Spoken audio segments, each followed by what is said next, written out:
Paying more to put food on the table. Fruit, vegetables, beef and pork, you name it. We look at why food prices are going up and whether there's any hope of them coming down. Also, a new Toronto restaurant that's all pork all the time. I'm Affan Chowdhry. Welcome to Globe Now. Check out these numbers when it comes to what we pay for our food. In June, food prices were up 2.9% compared to a year earlier. You walk into a grocery store, prices are up 3.2%. Vegetables up by 9.5%.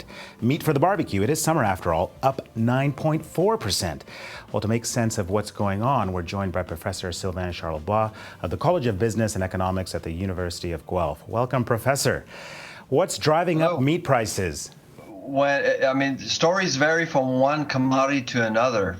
When you look at pork, for example, the industry has been hit by this virus, the porcine epidemic diarrhea. It has affected herds across North America, and so inventories are now quite depressed, and demand is still relatively up because it is barbecue season. It is summertime across North America, so people have to pay more for pork these days. Beef is a different story, though. It's an industry that has been hit by droughts in recent years, particularly in the United States. And so, again, inventories are down in cattle. And so people are actually compelled to pay more for beef as well. Okay. In a nutshell, what's behind the spike in vegetable prices?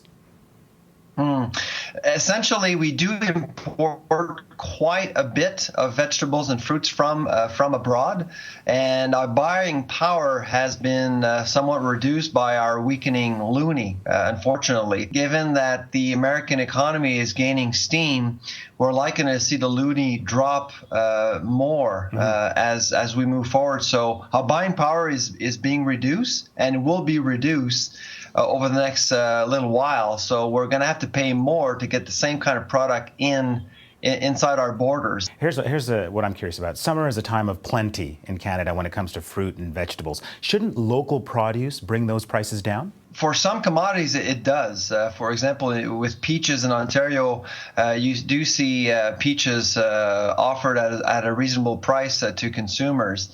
However, local production usually is not as effective as larger scalable operations you see around the world compared to Canada. We don't have, because of our Nordic climate, we don't have the kinds of productions you see in the United States, in Mexico, or in other places around the world.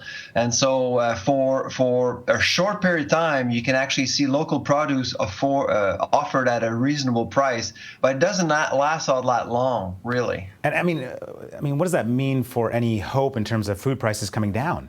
It's highly unlikely that it will. Unfortunately for consumers, the reality is that when it comes to global food security, more and more countries have developed an appetite, no pun intended, towards animal protein and meats.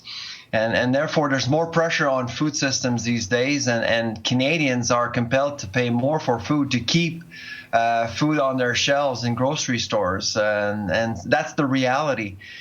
But in the grand scheme of things, Canadian consumers are actually quite spoiled. We actually we devote 9.6% of our household budget on food, and so Canadians actually have access to the third cheapest food basket in the world after the U.S. and the U.K. Interesting. When you look at, so it's quite low.